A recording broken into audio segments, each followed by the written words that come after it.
Rồi, chào mừng quý vị và các bạn đã quay trở lại với kênh YouTube của Linh Châu.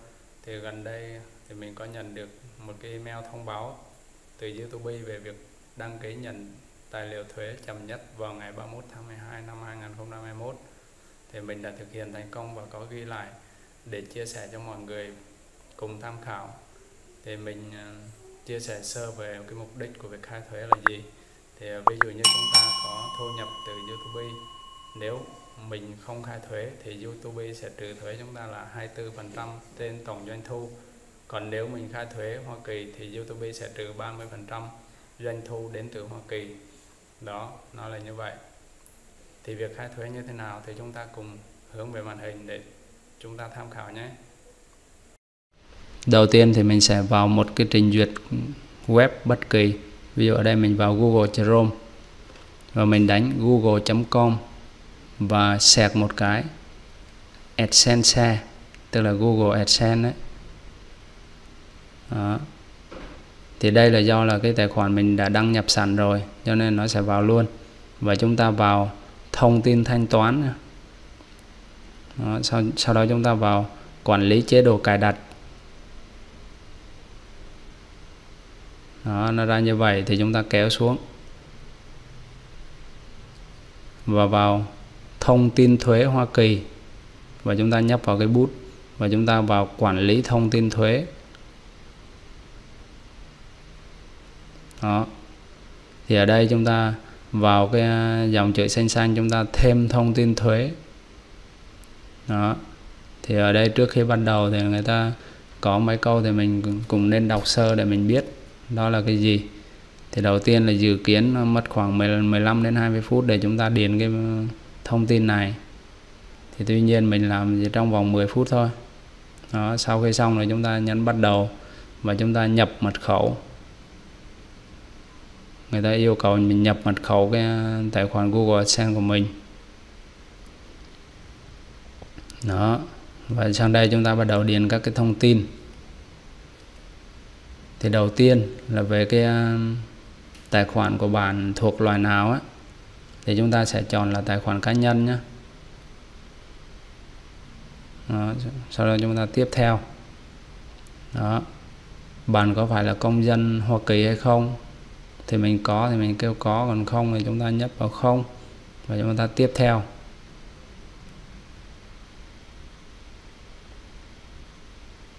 Đó. Rồi hãy chọn biểu mẫu thuế. Thì cái này, cái biểu mẫu này thì chúng ta chọn cái đầu tiên nhé, là cái dành cho cá nhân mà không phải là người Hoa Kỳ.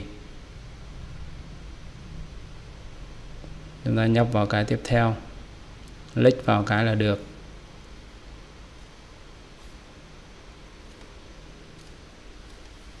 Đó.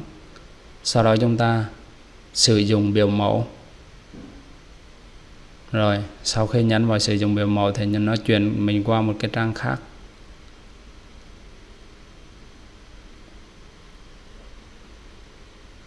Mình chờ chút xíu. Đó. Thì đầu tiên là cái mã số thuế này. Thì trước hết là cái tên. Thì tên mình sẽ nhập đầy đủ họ tên và không có dấu theo cái căn cước công dân mà mình đăng ký. Rồi cái quốc gia thì mình ở quốc gia nào thì mình nhập quốc gia đó. Ví dụ mình ở Việt Nam thì mình sẽ nhập là Việt Nam, chọn Việt Nam vào.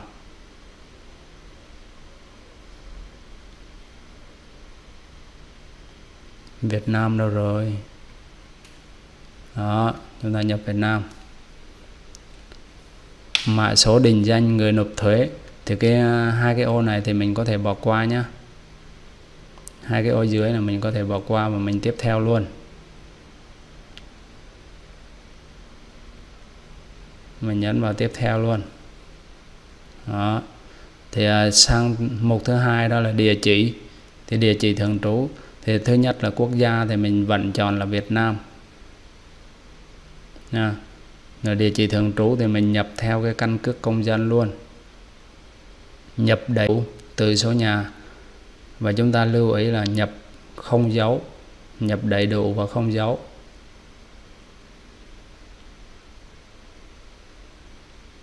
Nhập đúng như trên căn cước công dân mà mình đăng ký luôn.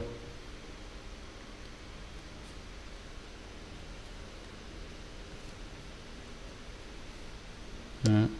Nhập đúng và đủ và không có dấu.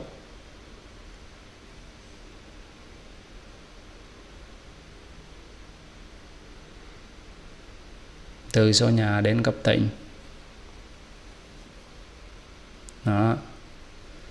Rồi bên dưới cái phần căn hộ hay là dãy phòng gì đó thì mình sẽ nhập cái số điện thoại vào đây. Mình nhập cái số điện thoại mà mình đã đăng ký vào đây. Đó. Thành phố, ví dụ mình thành phố Biên Hòa thì mình nhập là Biên Hòa. Đó. Cũng không dấu luôn nha, chúng ta lưu ý là cái này là nhập không dấu hết. Rồi tỉnh thì chúng ta chọn tỉnh Đồng Nai. Rồi cái mã bưu điện thì chúng ta chọn cái mã bưu điện của tỉnh hoặc của huyện nào đó nơi mình sinh sống. Thì cái mã bưu điện này thì mình sẽ để cái đường link ở dưới phần mô tả để chúng ta dễ. Rồi cái địa chỉ mà gửi thư thì chúng ta sẽ nhập và địa chỉ gửi thư sẽ trùng với địa chỉ thường trú nếu mà cùng một địa chỉ. Còn khác địa chỉ thì chúng ta sẽ nhập thêm một lần nữa. Đó. Đó. Để sang hiệp định thuế thì mà Việt Nam không phải là nước, Việt Nam không có hiệp định thuế với Hoa Kỳ, cho nên là chúng ta nhấp không và tiếp theo. Đó. Thì sang phần xem trước giấy tờ chúng ta click vào cái này cái là sau đó chúng ta nhấn tiếp theo là ok. Tiếp theo. Đó.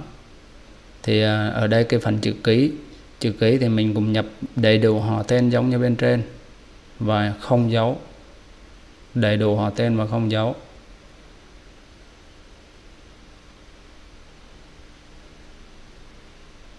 Đó. Sau đó chúng ta tích vào cái ô có tôi là người được liệt kê trong phần chữ ký thì chúng ta nhập vào có ha. Sau đó chúng ta tiếp theo. Đó. Chúng ta nhập vào có này, cá nhân hoặc pháp nhân được xác định là mã số thuế thì chúng ta nhập vào có. Rồi cái bản cam đoan thì chúng ta nhập là tôi đang cung cấp thông tin thuế, chúng ta nhập cái đầu tiên nhé.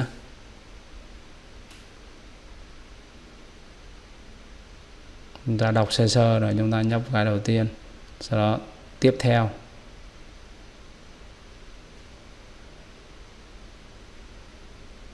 Tiếp. Đó. Thì cái này là một số cái thỏa thuận thì mình đọc sơ sơ để mình hiểu. Và sau khi đọc sơ xong thì chúng ta tích vào tôi chấp nhận. Và bên dưới nó có ô nhận thư giấy thì chúng ta bỏ trống và bắt đầu chúng ta gửi.